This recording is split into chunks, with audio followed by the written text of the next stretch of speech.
The rain had been falling since before sunrise. Elliot Voss stood on the porch of his farmhouse, drying his hands on an old rag. He heard her footsteps before he saw her too careful for old boards, the sound of someone unsure the wood would hold. She was soaking wet. Dark jacket flat against her shoulders, hair pressed to her face, a clipboard held to her chest. No umbrella. No car he could see along the drive. She looked at him the way people look at something that doesn't match what they expected.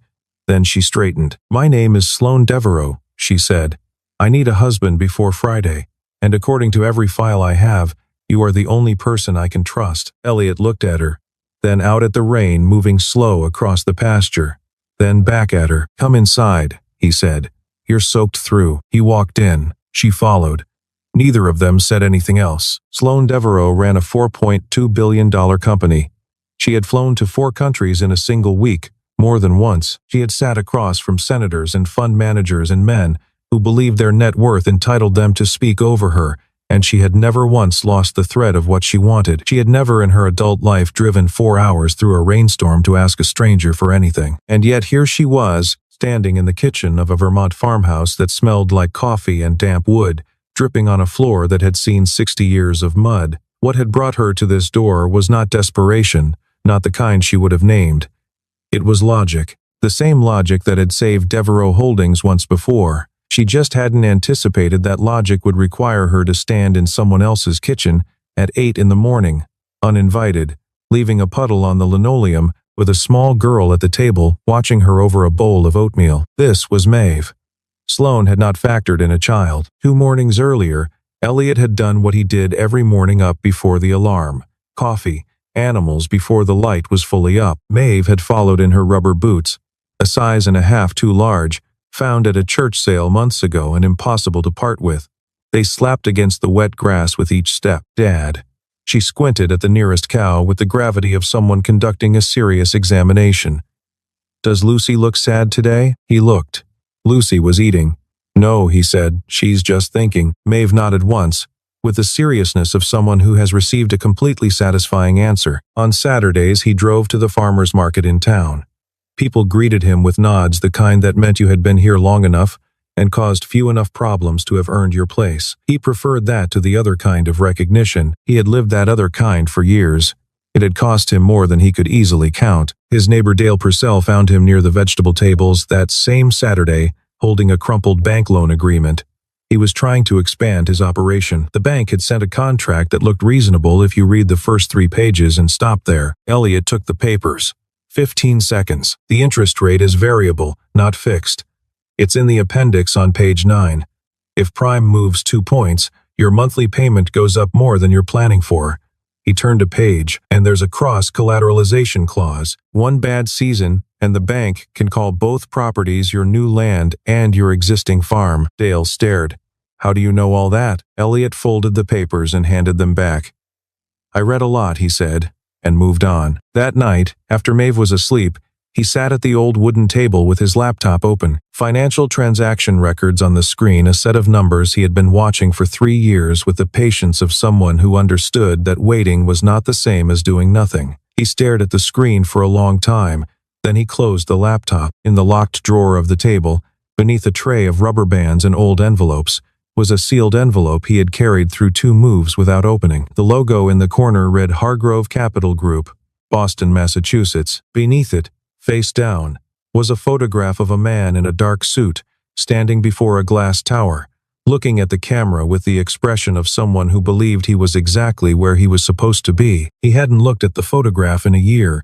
He turned off the light and went to bed. 3 days before Sloane drove to Vermont, she had been standing at the head of the conference table on the 31st floor of Devereaux Holdings' Boston office. The room was glass on 3 sides. The city moved below in miniature, indifferent and precise. Nobody in the room was smiling, which wasn't unusual here, but today the absence had a different quality to it. It felt like held breath. "The clause is not ambiguous," said Briggs, the general counsel, in the flat voice he reserved for bad news, carefully emptied of feeling, precise as a closing statement. "To assume full voting control of your father's shares, the succession agreement requires proof of a legal marriage by the date specified. That date is this Friday, your 34th birthday." Sloane already knew this. She had known it for 6 weeks since she had discovered that her cousin Carter Weil had paid someone to find and quietly surface this clause, buried in a codicil her father had added to his will 14 years ago, and apparently forgotten. Carter had not forgotten it. Carter had been looking for it. He sat across from her now with his hands folded on the table, and his expression calibrated with care to suggest concern. He was 51 years old, and had spent 20 of those years building his position inside Devereaux Holdings, with the patient precision of a man who understood that institutions are long games, and the right move is almost always to wait. "We should discuss interim governance arrangements," he said. "Just to ensure continuity during this transition." "We don't need to discuss that," Sloane said, without looking up from her notes. Her assistant Petra had prepared a list of 5 names. Sloane went through them in under 10 minutes. The first had leaked information to a competitor the previous year, confirmed, not alleged. The second had attended a fundraising event for a charity Carter had personally established 3 months ago.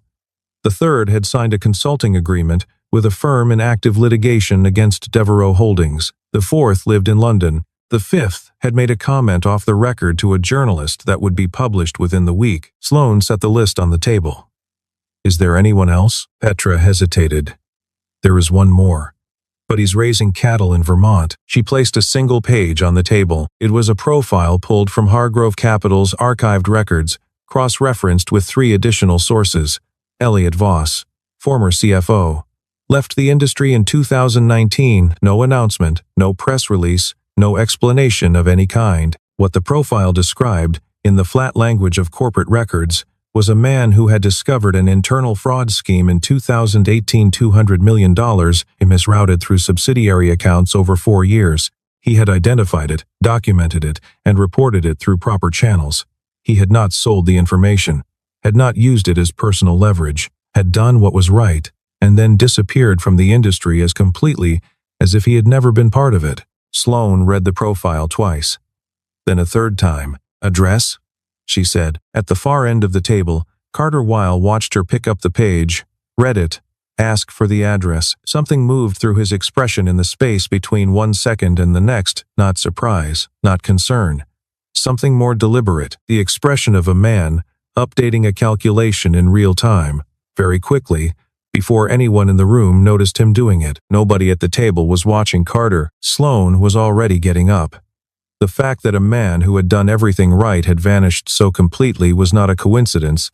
She intended to leave unexamined. She arrived the next morning in the rain clipboard, 4 hours of driving, and no backup plan, which was a situation she was not accustomed to and had not fully prepared for. She had not expected the kitchen to feel as warm as it did. She had not expected the child to be already awake, already watching. Maeve had finished her oatmeal and was washing her bowl at the sink, with the thoroughness of a small person who had been taught once, and decided that was simply the right way to do it. She looked at Sloane once during this process, not unfriendly, not warm, just appraising, then dried her hands carefully, and went back to her seat with her coloring book. Sloane set the clipboard on the table and began. She used the tone she used in board meetings, measured, precise, no wasted motion. The succession clause, the Friday deadline, the proposed terms, a legal marriage, 90 days duration, a clean dissolution at the end, full confidentiality on both sides, and a payment of $2 million upon completion. She had rehearsed this on the drive up. She was in the middle of the dissolution conditions when her phone rang. It was Hartley, a board member who had served since her father's time. His voice had the careful softness of a man delivering news he had been told to deliver. Carter had contacted the full board the previous evening. He had described Sloane's trip to Vermont as an attempt to arrange what he called a hired marriage. The information had already reached a journalist at the Globe. There would likely be a story. She lowered the phone. Carter appeared on the screen a moment later. Video call, transferred without her consent. He wore the face of a man performing sympathy. "Sloane, I think we need to consider the optics here." The image of Devereaux Holdings, a CEO, arranging a contract marriage with someone she found on a dairy farm. He stopped exactly where the sentence would do the most damage and let it finish itself in the room. "I only want what is best for the company." The board members visible in the call said nothing. Their silence had a shape to it. It agreed. "Dad." It was Maeve. She was at the sink with the dish towel in her hands, looking not at the phone but at her father. Her voice was flat and direct. Is that man saying mean things about the lady? Sloane pressed end. She set the phone face down on the table. The kitchen was quiet. The rain on the roof was the only sound. She did not look at Elliot. She was aware of him at the edge of her vision, completely still, expression unchanged through all of it, watching with the patience of someone who had already decided what he thought and was simply waiting to see what came next. She found it more disorienting than anything Carter had said. She reached for the clipboard. "I should go," she said. "You haven't had coffee," Elliot said. Not an invitation. A statement of fact, delivered the same way he might note that the rain was still coming down. She looked at him. She sat back down. She could not have explained why, which was unusual. She was ordinarily very good at explaining herself to herself. There was something in the quality of his stillness that she had not encountered before. Not indifference, something more deliberate than that. The stillness of someone who has decided, long ago, exactly how much of himself to offer, and to whom and when, and who does not revisit that decision under social pressure. She had walked into a farmhouse to offer $2 million and a business arrangement, and somehow she was the one who had just been assessed. He set a mug in front of her and sat across the table. His eyes went to the edge of the clipboard, where the corner of a quarterly report was visible beneath the contract pages. "Did you bring the third quarter financials? Why would you need?" "Because what Carter did this morning wasn't spontaneous. He knew you were coming here before you arrived. That means your communications have a problem, and it means he's operating further along his timeline than you think he is." Sloane reached into the portfolio and placed the quarterly report on the table. He read it without speaking. No questions, no notes, just pages turning at an even, unhurried pace. Maeve came and sat beside him with her coloring book, pressing down on the crayons the way she always did, so the colors came out dense and certain. She didn't ask what he was reading. She simply settled in beside him in a silence that had been practiced between the two of them for years and was entirely comfortable. Sloane checked her watch. Then again. Then a third time, and made herself stop. Elliot did not check his watch. He did not look up. He did not ask questions or flip back and forth the way people do when they are working to understand something unfamiliar. He turned each page completely before moving to the next, working through the document with the focused calm of someone reading something they already have the full framework for. The rhythm was so steady, it was almost meditative, the sound of someone for whom this was not effort but habit. Sloane had 12 people on her finance team. They reviewed this report every quarter together, laptops open, coffee going cold, talking through the numbers, asking each other questions, triangulating. It had taken them the better part of an afternoon. He finished in 19 minutes. He turned the report back to face her and placed his finger on a line in the footnotes on page 31. "The Meridian Project cash flow has been redirected since August. It's going into an intermediate account that isn't on your operating ledger." He tapped the account number.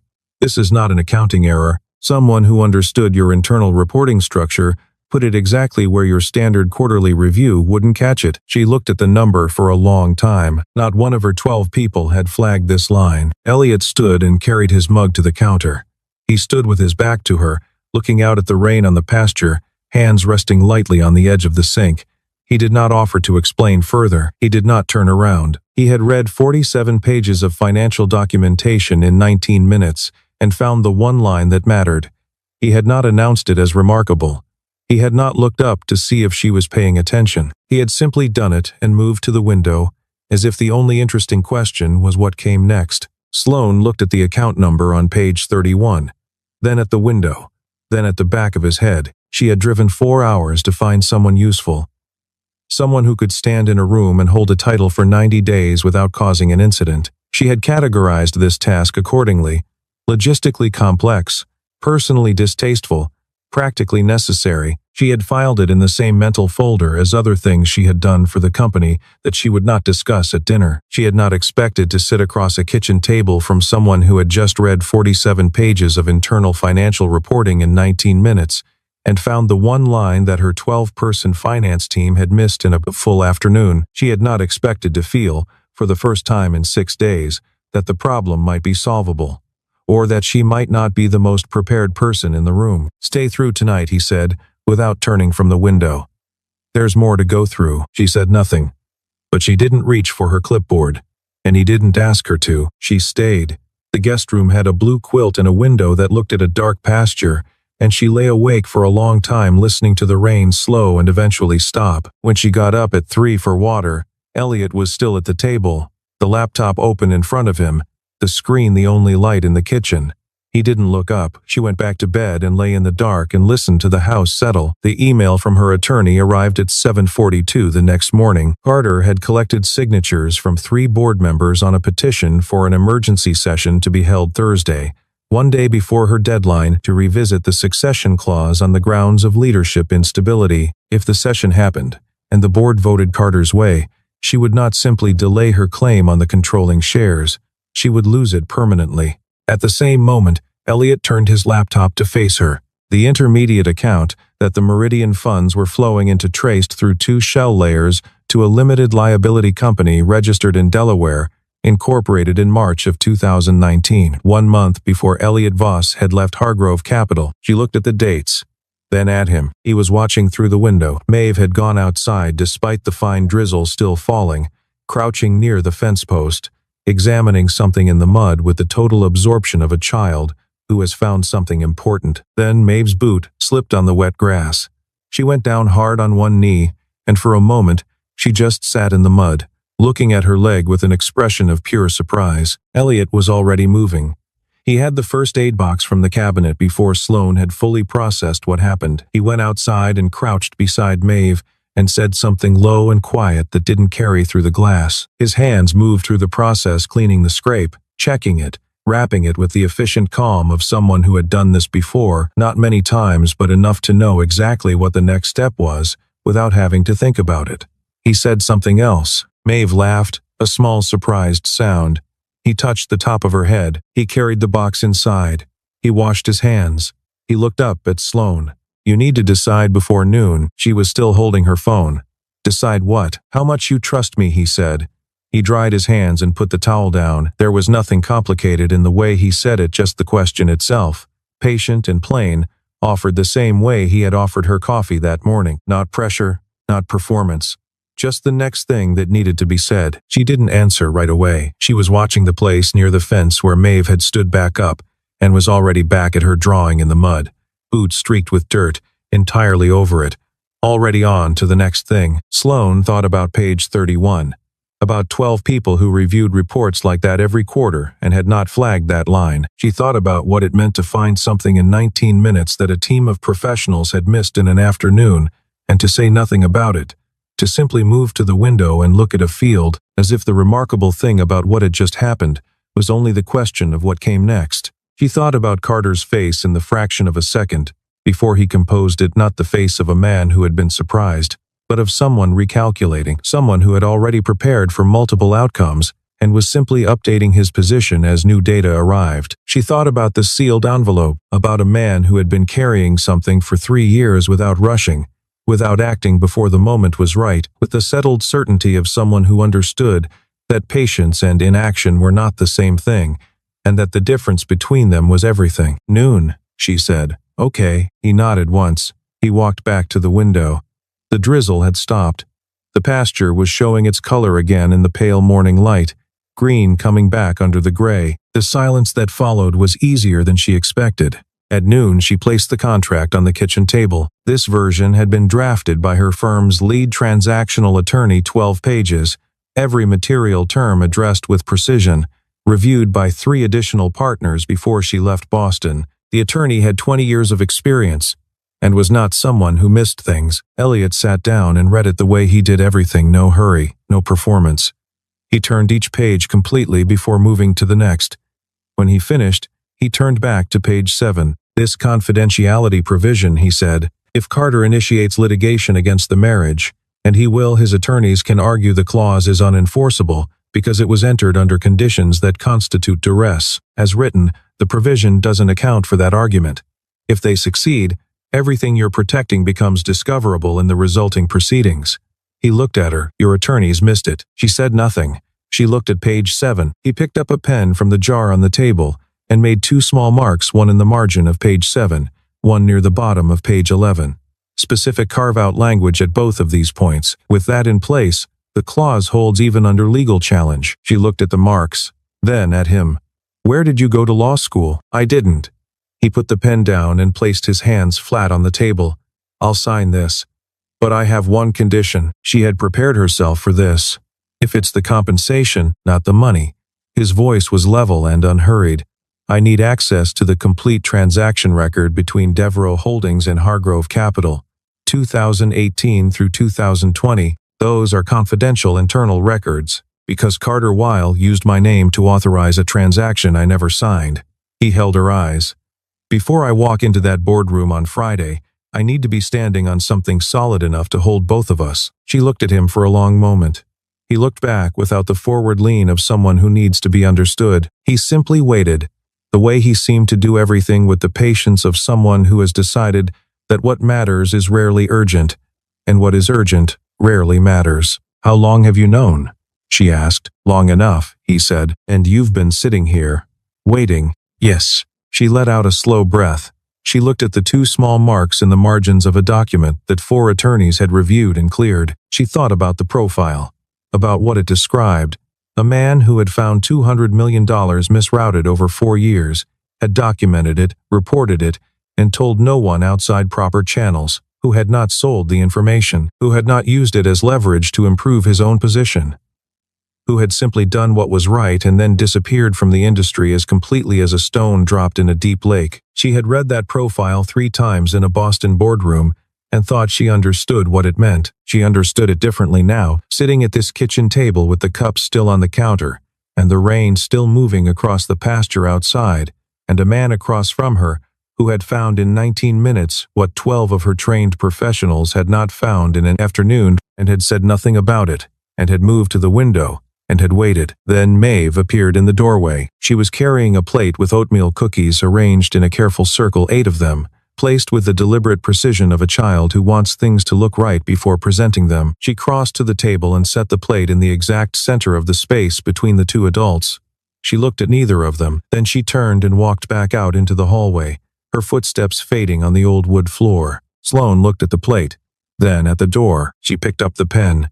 She signed on the line. She did not ask any more questions. "I'll have the files to you tonight," she said. Elliot nodded once. He signed beneath her name, returned the pen to the jar, and picked up his mug. The kitchen was quiet. The deal was made. That night she sent the files 847 pages through a secure link. Elliot acknowledged receipt with 2 words. She went to bed on the blue quilt and woke once in the night and did not check whether he was still at the table. She already knew. In the morning he was there with the locked drawer open in front of him. He had carried the envelope for 3 years through 2 moves, through a winter that nearly broke the furnace, through 6 months when the farm ran at a loss, and he made calculations at this table in the dark that he didn't share with anyone. Each time he had placed the envelope in a locked drawer and left it, not from fear of what was inside, because he had been waiting for the moment when opening it would mean something beyond his own private accounting. He used a kitchen knife on the seal. Inside was a transfer agreement, dated September 2019.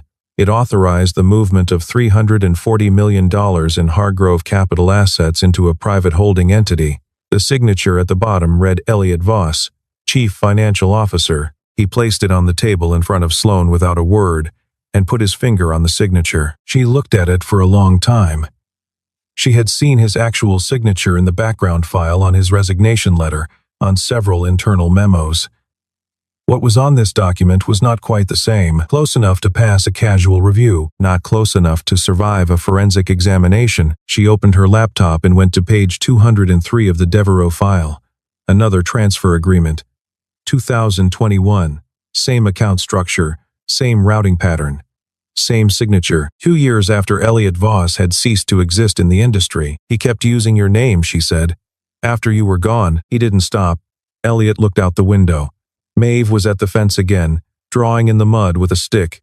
"I found the 2019 document a week after he filed it. I already had documentation on the earlier fraud, the $200 million from 2018.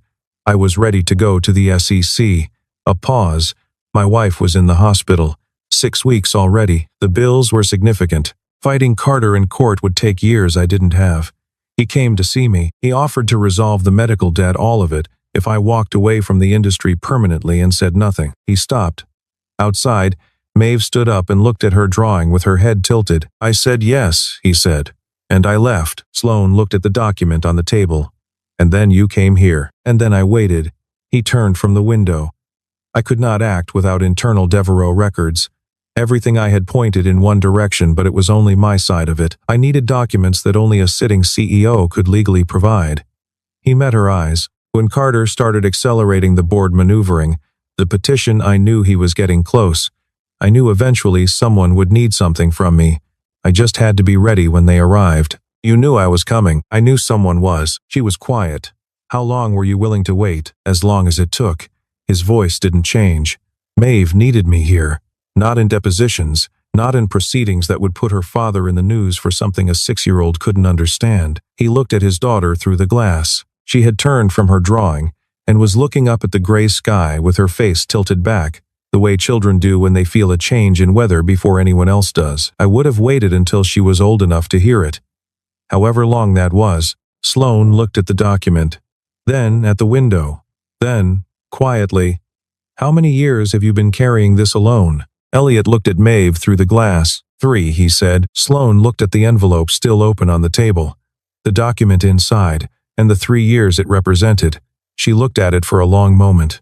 Then she closed the laptop. They signed the marriage license on Thursday morning at the county clerk's office in a room that smelled like old carpet and printer toner. 2 witnesses.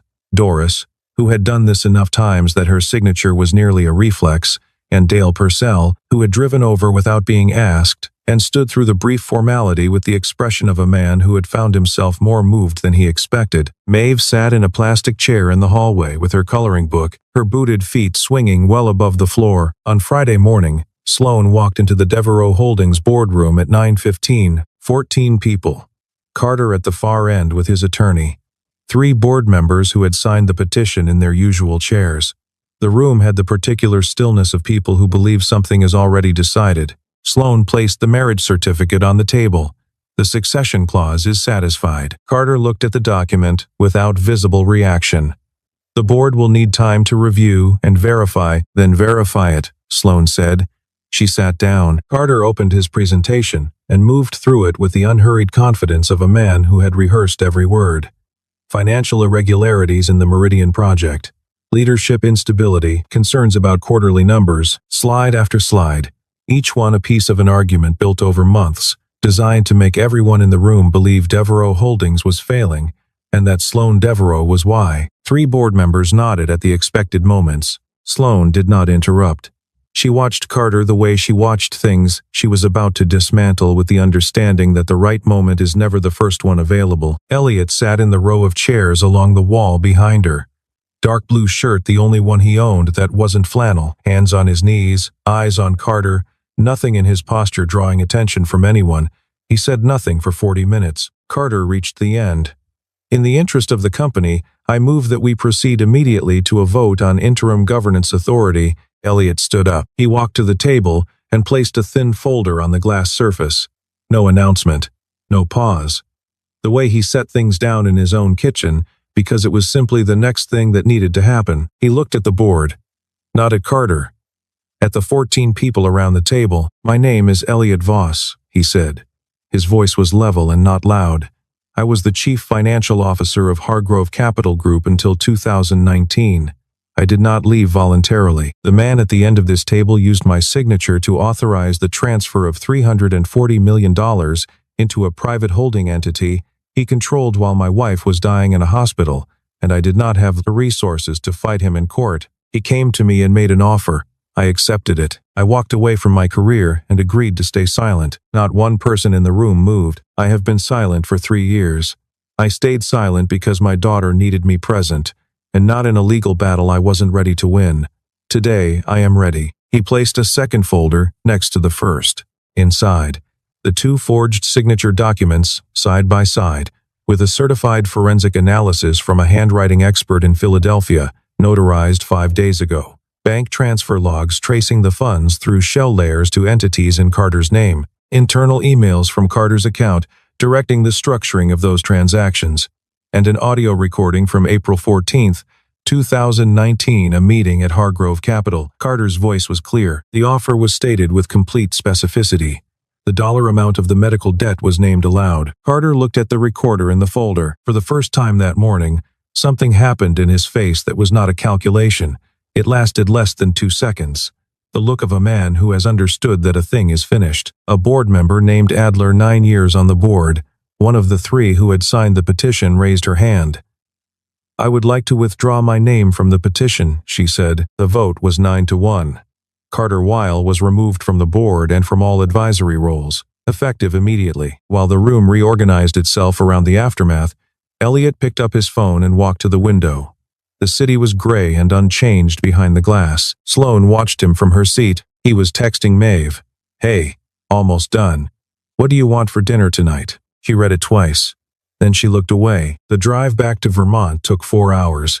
She did it in the same car she had driven up in 4 days earlier, the rain entirely gone, the hills rolling past in the pale gold light of late afternoon. She hadn't called ahead. She hadn't figured out what she was going to say.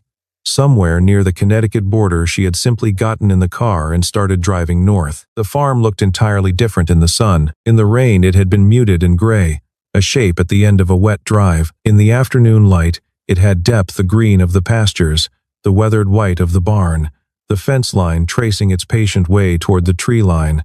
It was a real thing.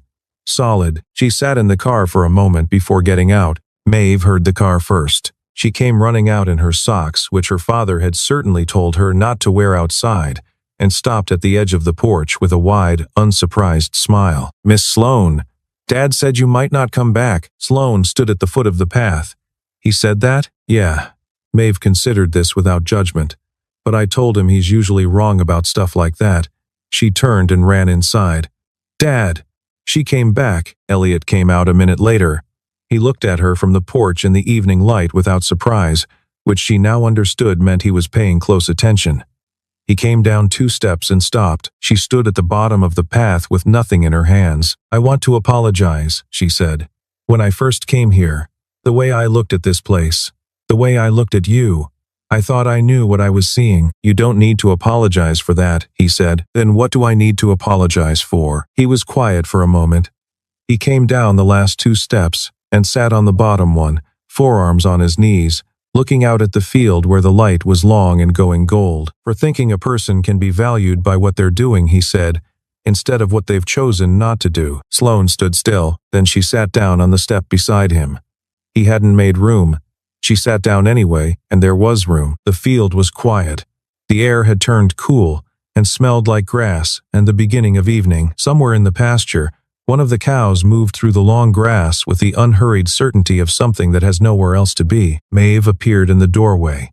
She was holding 2 glasses of apple juice pressed carefully together in both hands, her tongue at the corner of her mouth. She came down the steps and placed 1 glass beside Sloane and 1 beside her father, then settled herself against Elliot's arm with the easy certainty of a child who has been doing this her whole life. She looked out at the field. Nobody said anything. Nobody mentioned 90 days or what came next. The sun went down behind the Vermont hills the way good things end, without announcement, without hurry. Maeve rested her head against her father's shoulder. Sloane looked at the last pale edge of light. Elliot sat still and looked at nothing in particular, the way a person sits when they are used to silence and have finally learned to tell the kinds apart. Neither of them had been looking for this, but the step was old and solid and held all 3 of them without difficulty, and the evening came impatient from the east, and neither of them moved to go inside.